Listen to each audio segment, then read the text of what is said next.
Selamat pagi siswa-siswi kelas 11 MIA. Pada pagi hari ini kita akan melanjutkan materi pelajaran kita, yaitu berjudul Analisa Gerak Rotasi. Dan ada dua hal yang akan dibahas, yaitu gerak rotasi pada bidang datar dan kemudian pada bidang miring. Topik yang akan kita bahas pada pagi hari ini itu akan mempelajari tentang benda yang berada pada bidang datar, kemudian terhubung dengan katrol atau benda lainnya. Pengertian daripada gerak rotasi yang akan kita bahas yaitu pertama dinamika. Dinamika itu adalah ilmu fisika yang mempelajari tentang pengaruh gaya dan momen gaya. Ini sudah kamu pelajari sebelumnya. Dan efeknya pada benda yang bergerak. Apakah bergerak lurus, yang disebut translasi, atau bergerak berotasi. Ini adalah sebuah benda yang masanya M, terikat tali. Maka ketika diberikan gaya, benda tersebut akan berotasi dengan sudut putaran yang kita sebut dengan percepatan sudut alfa. Tetapi apabila tali yang menahan itu benda, yang mengikat itu benda, putus, maka benda akan bergerak lurus dengan percepatan A. Nah, hubungan antara percepatan gerak lurus dan percepatan gerak melingkar atau percepatan sudut ini yang akan kamu pelajari pada dua contoh yang berikut ini. Benda tegar adalah benda di mana tidak mengalami perubahan bentuk. Jadi kalau kamu perhatikan gambar benda yang bulat ini, apabila diberikan gaya, maka benda ini permukaannya atau bentuknya atau volumenya tidak mengalami perubahan. Nah, itu yang disebut dengan benda tegar. Selanjutnya, minggu yang lalu kamu sudah mempelajari tentang momen gaya, yaitu gaya yang bekerja pada benda sehingga bendanya berotasi. Kita baca tau sama dengan F kali R. R itu adalah jarak gaya yang bekerja pada poros suatu benda. Kemudian, baru juga mempelajari tentang momen inersia. Bahwa sebuah benda yang berotasi pada jarak tertentu, maka dia akan memiliki momen inersia, massa kali kuadrat jaraknya. Selain daripada benda berotasi pada porosnya atau pada bagian tertentu benda tersebut. Kedua topik ini akan kita gabungkan dengan satu topik, yaitu tentang percepatan sudut. Akibat momen gaya yang dialami sebuah benda yang memiliki momen inersia, maka benda tersebut memiliki percepatan sudut atau alfa. Nah, berapa besar percepatan sudut itu bergantung kepada besar momen gaya dan momen inersia benda yang bergerak tersebut. Contoh pertama yaitu ada dua buah benda. Masanya M1 3 kg, ini yang ada di atas meja. Kemudian M2, masanya 4 kg. Keduanya dihubungkan dengan seutas tali melalui katrol.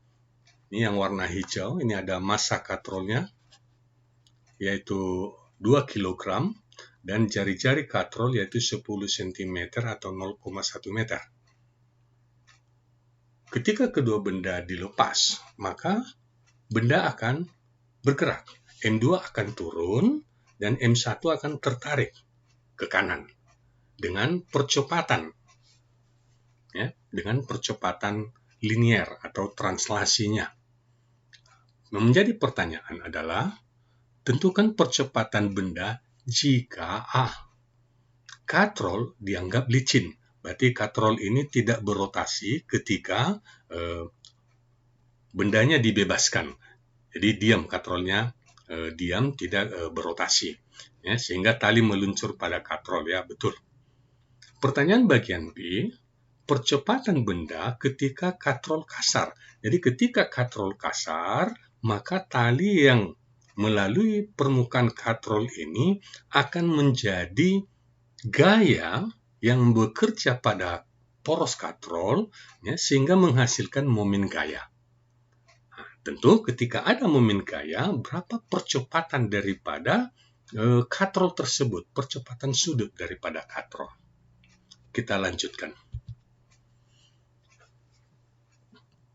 Pertama, yaitu apabila katrol licin atau katrol tidak berotasi. Nah, apa yang terjadi? Nah, lihat komponen gaya yang bekerja pada benda, ya. Nah, ketika katrolnya tidak berotasi, maka tegangan tali yang ada pada T1. Tegangan tali T1 itu sama dengan tegangan tali yang mengikat balok benda M2. Ya. Nah, tegangan talinya sama. Ya. Selanjutnya, apa yang terjadi dengan pergerakan daripada kedua benda? Nah, ketika kedua benda bergerak, ya, T2 menarik T1 atau M2 menarik M1 melalui tali yang melewati katrol. Sesuai dengan hukum kedua Newton, bahwa jumlah gaya yang bekerja pada suatu benda itu jumlah massa dan percepatannya. Ya, maka apa yang kita ketahui di sini, gaya yang bekerja adalah gaya yang menarik sistem, sehingga sistem bergerak. Yaitu pertama gaya berat M2. Nah, gaya yang bekerja lainnya yaitu gaya T2, tetapi berlawanan arah, atau T1, tetapi berlawanan arah. Nah, sehingga gaya yang bekerja adalah M2G, ya, searah dengan percepatan daripada sistem, ya, arah panah A ini ke bawah, nah, searah dengan percepatan sistem yaitu M2G. Ya, gaya berat yang ditimbulkan oleh M2. Yang berlawanan arah yaitu T2 atau T1 atau kita sebut dengan T. Maka M2G dikurang T sama dengan M1 tambah M2 kali A. Ya, jumlah massa sistem.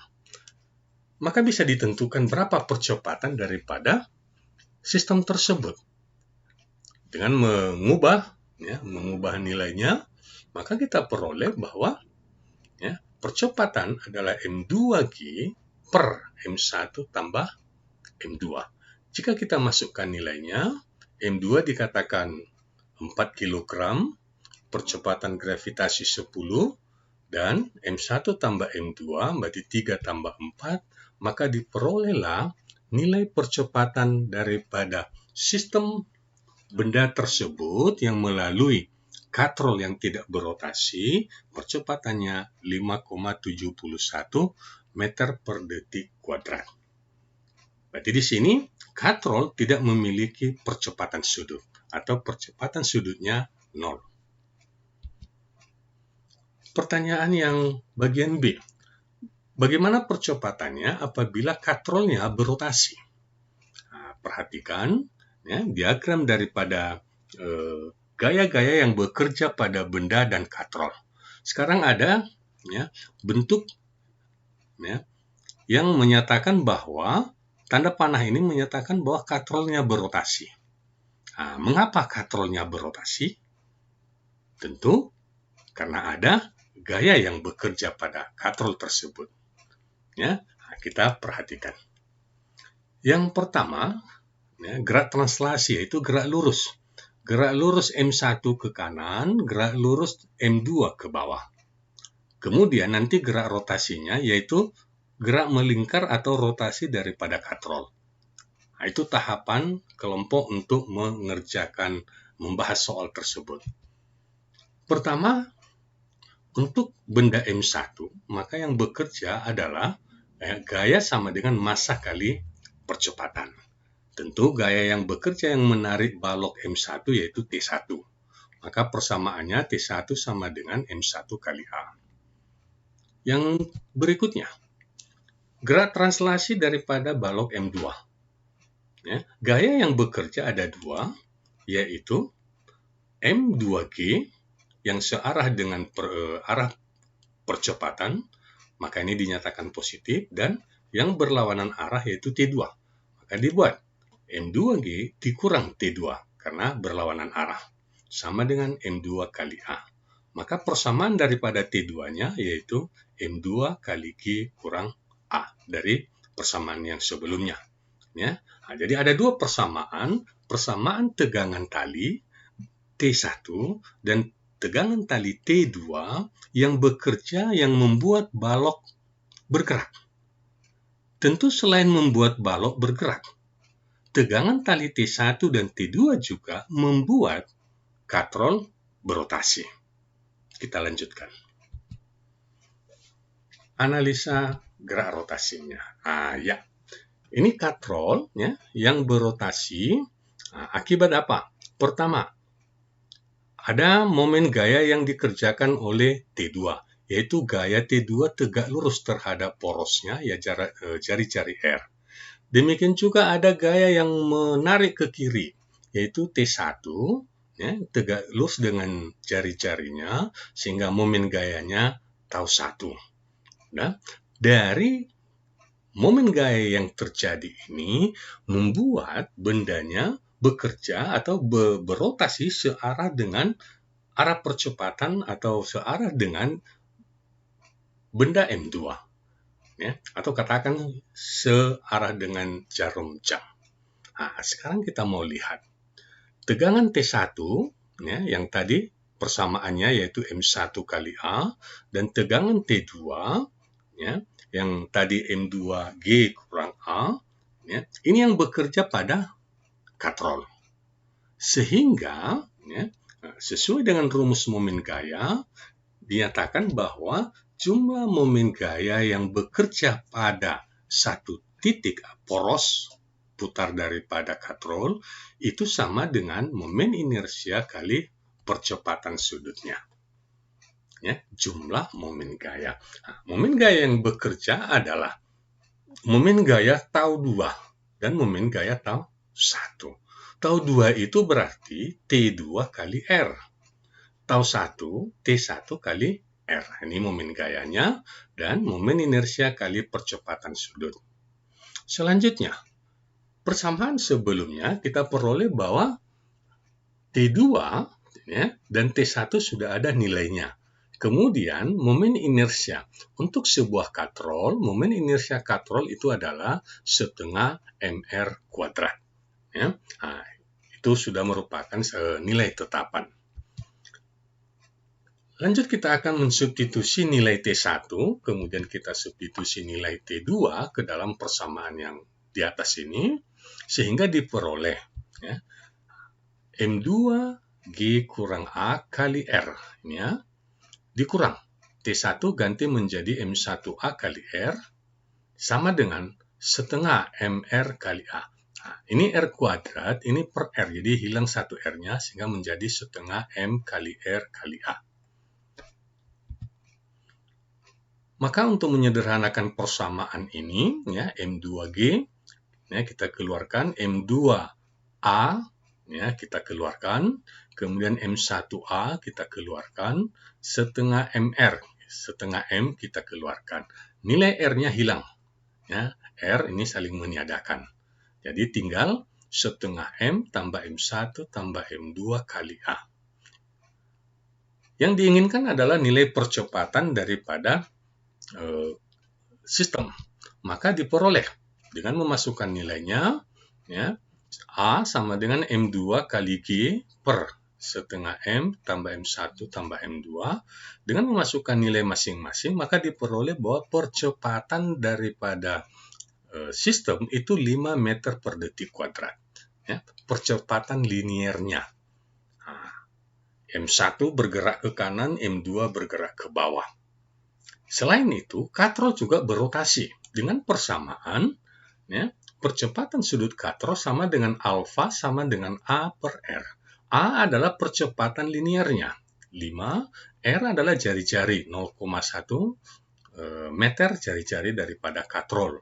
Ya, maka percepatan sudut daripada katrol, ya, katrolnya berotasi dengan percepatan sudut sebesar 50 radian per sekon kuadrat. Inilah metode, ya, menyelesaikan soal gerak rotasi, ya, di mana benda dan katrolnya turut berotasi. Contoh yang kedua. Ya, perhatikan gambar. Seutas tali dililitkan pada katrol bermassa M sama dengan 2 kg dan berjari-jari R 20 cm atau 0,2 meter. Ujung bebas tali diikatkan pada sebuah balok massa M 20 kg yang berada di atas bidang miring θ sama dengan 30 derajat. Dan permukaan bidang yang kasar dengan koefisien gesekan mu sama dengan akar 3/10. Dan percepatan gravitasi G sama dengan 10 meter per detik kuadrat. Yang ditanyakan adalah tentukan percepatan luncuran balok. Jadi kalau kita perhatikan gambar, ya, sesuai dengan kalimat yang sudah diberikan, ya, balok akan menarik tali ini ke bawah, meluncur ke bawah, dan tali yang melilit daripada katrol membuat katrol ini berotasi. Berapa percepatan balok untuk meluncur dan berapa percepatan sudut daripada katrol yang berotasi. Kita lihat jawabannya. Yang pertama-tama kita uraikan. Balok yang berada di atas bidang miring dikatakan tadinya memiliki koefisien gesekan akar 3/10. Berarti gaya gesekannya, ya, apabila balok meluncur ke kanan, maka gaya gesekan akan mengarah ke kiri. Kedua, ya, ketika balok meluncur ke bawah dengan komponen gaya yaitu mg sin θ, maka ada gaya yang melawan arah, yang menahan, yaitu gaya tegangan tali. Jadi yang kita amati di sini adalah mg sin θ arah ke kanan, arah searah dengan percepatan, dan dilawan oleh dua gaya yang berlawanan arah, yaitu gaya gesekan dan tegangan tali. Jadi ini untuk balok.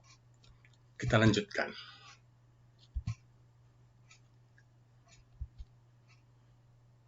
Sigma gaya yang bekerja pada balok, ya, sama dengan massa kali percepatannya. Nah, apa saja? Mg sin θ, ya, Mg sin θ berlawanan arah kurang minus F gaya gesekan yang berlawanan arah satu lagi, yaitu tegangan tali kurang T. Jika kita masukkan nilai, gaya gesekan itu adalah besarnya koefisien gesekan dikali gaya normalnya. Mana gaya normalnya? Ini. Gaya normal itu mg cos θ, komponen gaya yang, ya, berlawanan dengan arah gaya normal benda. Jadi jika gaya normal benda ke atas, maka yang berlawanan itu adalah mg cos θ. Sehingga kita tuliskan mu kali n. N adalah mg cos θ. Kemudian satu lagi, tegangan tali T minus T. Maka kita buat dalam bentuk persamaan. D sama dengan mg sin θ kurang mu mg cos θ kurang ma. Inilah komponen tegangan tali yang bekerja pada balok. Selanjutnya, bagaimana gerak rotasi katrol? Gerak rotasi katrol itu yang bekerja hanya ada satu gaya, yaitu tegangan tali menarik ke kanan. Dan tegangan tali ini tegak lurus dengan jari-jari daripada katrol. Maka momen gayanya adalah momen inersia katrol kali percepatan sudut katrolnya. Di mana momen inersia katrol itu setengah mr kuadrat. Kemudian momen gaya itu adalah gaya tegangan tali kali jarak dari porosnya tegak lurus. Dan kemudian percepatan sudut adalah percepatan linear per jari-jarinya, maka kita peroleh nilai tegangan tali sama dengan setengah ma. Artinya, tegangan tali akibat beban balok, yaitu mg sin θ kurang mu mg cos θ kurang ma. Tegangan tali yang sama juga adalah bekerja pada katrol, yaitu setengah m kali a. Dengan nilai tegangan yang sama, T untuk gerak translasi sama dengan T untuk gerak rotasi. Maka kita dapati, nilainya adalah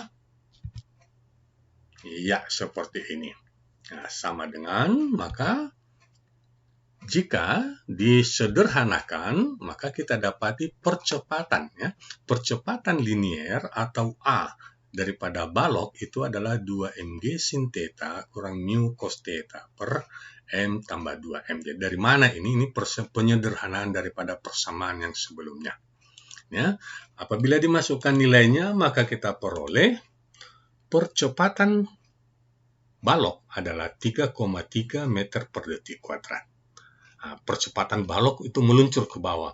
Bagaimana percepatan putaran daripada katrol? Percepatan putaran katrol alfa sama dengan A per R menjadi 16,5 radian per detik. Jadi inilah sistem daripada benda yang bergerak pada bidang miring. Sampai di sini pembelajaran kita pada pagi hari ini. Sampai jumpa pada topik selanjutnya. Salam sehat buat kamu semua. Salam.